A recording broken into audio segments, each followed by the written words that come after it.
Halo, halo, halo. Apa kabar Sobat Trader dimanapun Anda berada? Kembali lagi bersama saya Dinda Furkon.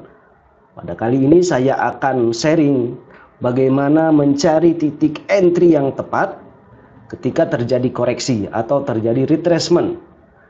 Nah, sebelum ke sana, kawan-kawan harus tahu dulu tren market apa yang terjadi pada satu pair tersebut. Nah, begini.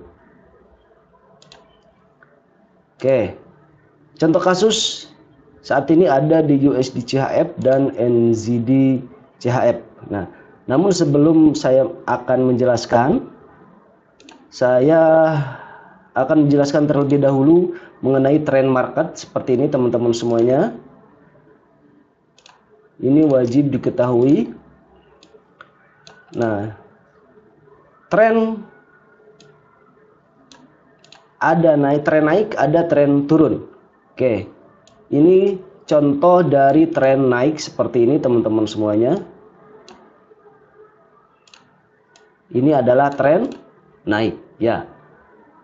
Terus bagaimana dengan tren turun? Tren turun yaitu pergerakan market yang terus menurun. Seperti ini. Kawan-kawan harus tahu support dan resistennya. Nah, seperti ini. Nah, inilah karakter dari tren turun. Jadi pergerakannya terus menurun baik secara support maupun resisten. Nah, gini. Ini yang dinamakan dengan resisten.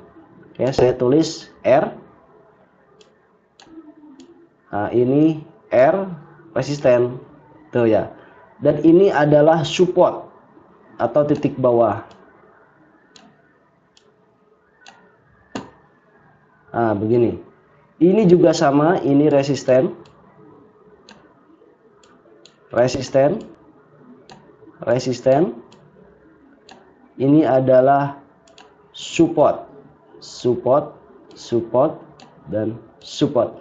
Nah, perbedaan dari tren naik dan tren turun itu kita bisa lihat dari sini.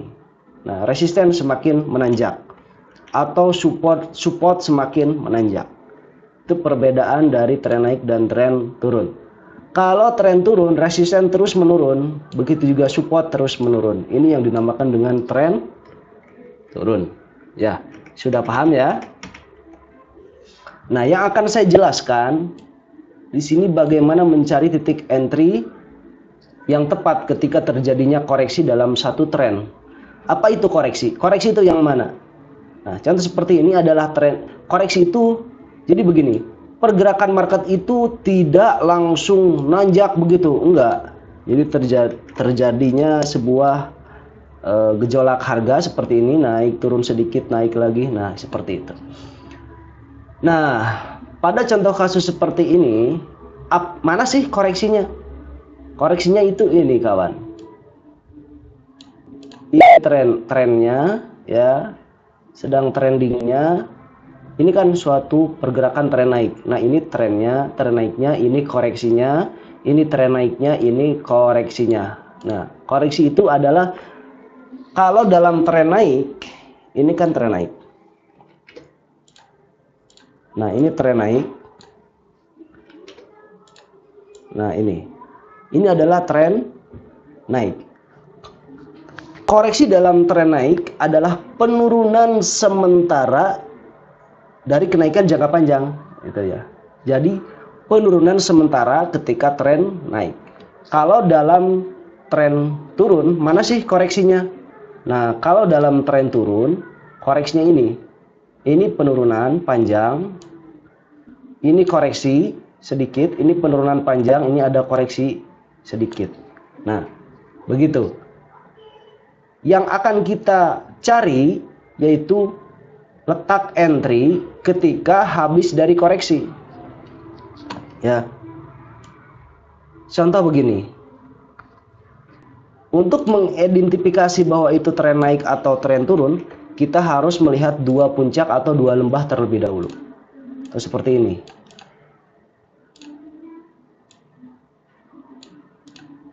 Nah, Kalau seperti ini sudah bisa diidentifikasi, namun jika kondisinya seperti ini, nah ini adalah sebuah probabilitas yang lebih bagus, gitu ya. Jadi ibarat Z terbalik. Nah, seperti ini, Z yang terbalik, seperti itu.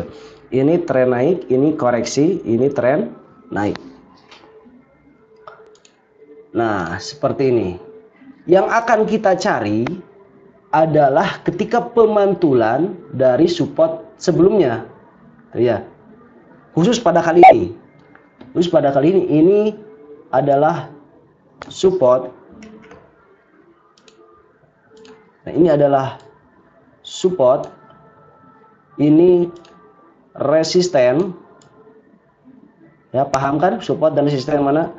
Ini adalah support.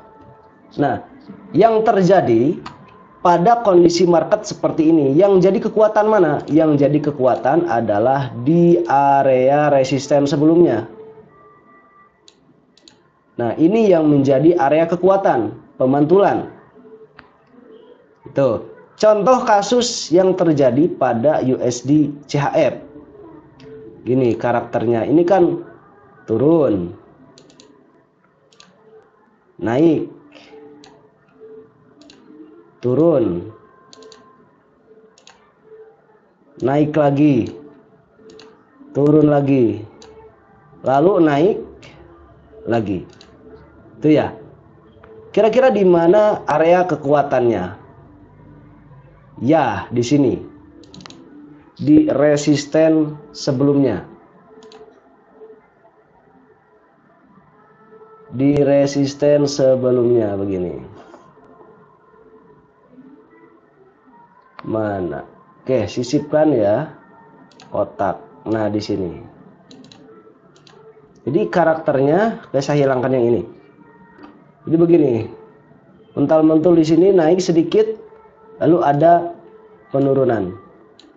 Nah, area kekuatannya di area sini, di area resisten sebelumnya. Yang mana? Yang ini. Ini resisten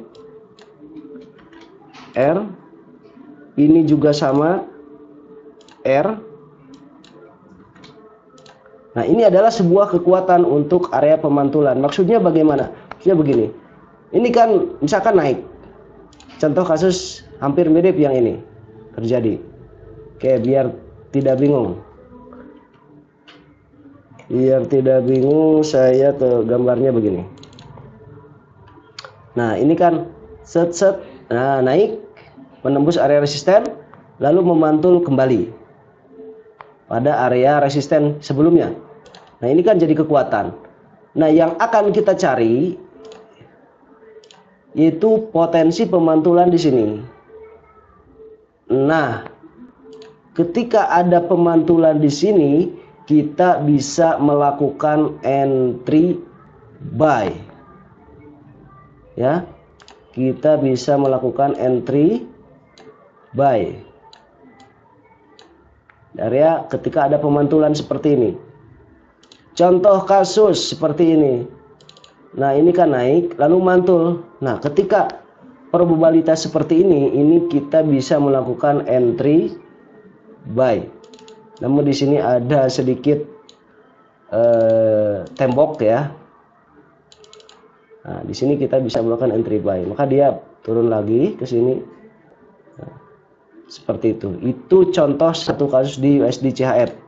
Contoh kasus lainnya itu pada pair NZD CHF. Oke. Contoh kasus begini, ini hampir mirip. Ya. Nah, turun lagi. Lalu naik cukup tinggi. Pertanyaannya, di manakah potensi area pemantulannya? Di manakah letak kekuatannya? Ya, ada di resisten sebelumnya. Di sini. Nah, ini adalah area resisten. Maka area resisten ini bisa disebut dengan area kekuatan. Nah, ini kan area resistennya bisa 1 atau bisa 2. Tergantung kondisi market. Nah, kita akan mencari titik entry di mana? Nah, ini kan ada candlestick mengarah penurunan. Oke. Kita menunggu harga menyentuh area resisten sebelumnya. Nah, ini kan area resisten. Ini resisten. Ini juga sama resisten.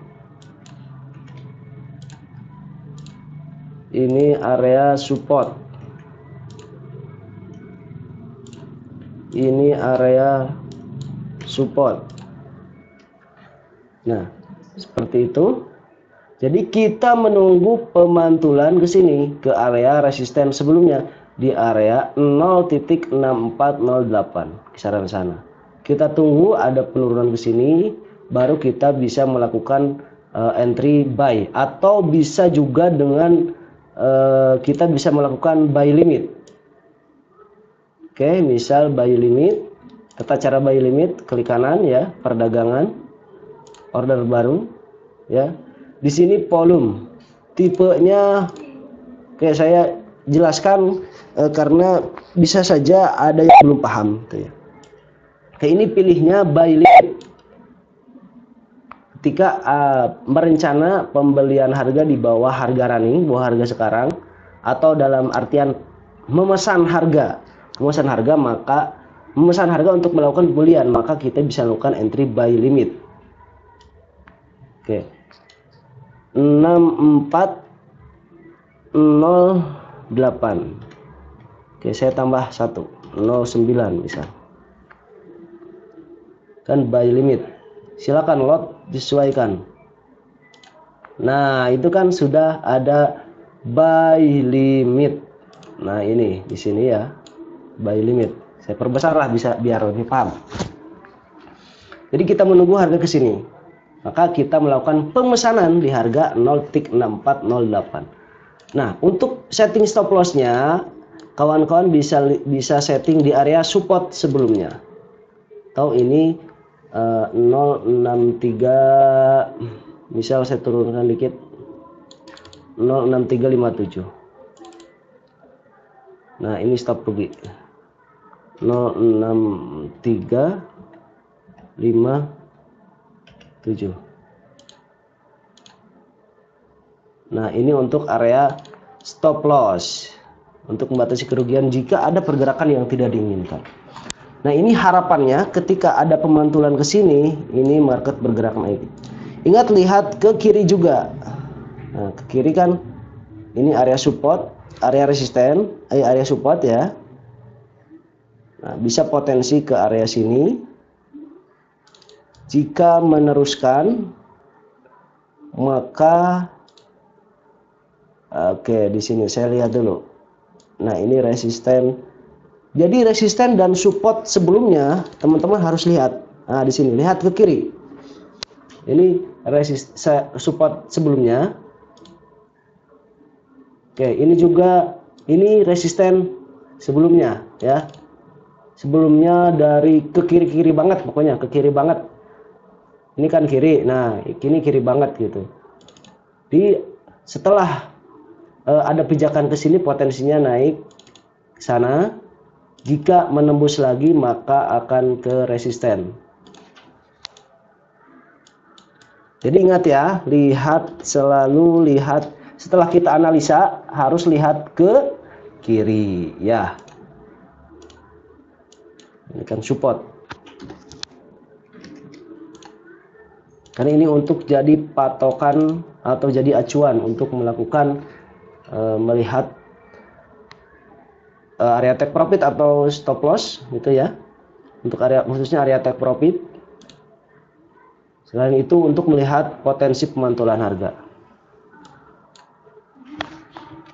Oke, mungkin itu yang bisa saya sharingkan kali ini.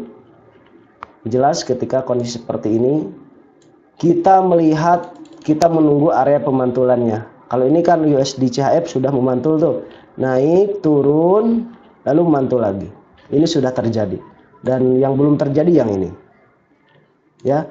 Pokoknya setelah konsep seperti ini, biasanya ini kebiasaannya market bergerak naik. Mantul, market naik. Pokoknya rumusnya lihat ini kan area Z terbalik dan M terbalik, itu ya. Maksudnya M gimana? Area Z kan seperti ini, ZZ, nah, seperti ini trennya, atau begini rumusnya. Kalau tren turun, nah, kalau tren turun Z-nya seperti ini ya. Kita lihat seperti ini. Ingat area Z ya, Z terbalik. Kita menunggu area pemantulan. Nah, di sini. Atau kalau dalam teori mahir forex disebutnya swing line ya. Kita mencari titik entry-nya di sini. Kalau tren naik, kita mencari entry-nya. Nah, di sini kita entry buy.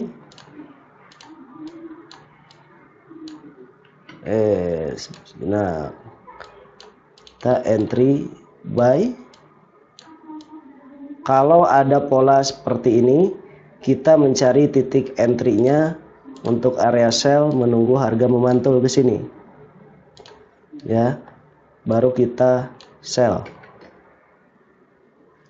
Itu ya. Pokoknya itu rumusnya. Ingat, Z terbalik. Oke, mungkin itu yang bisa saya sharingkan saat ini. Semoga sukses dan profit.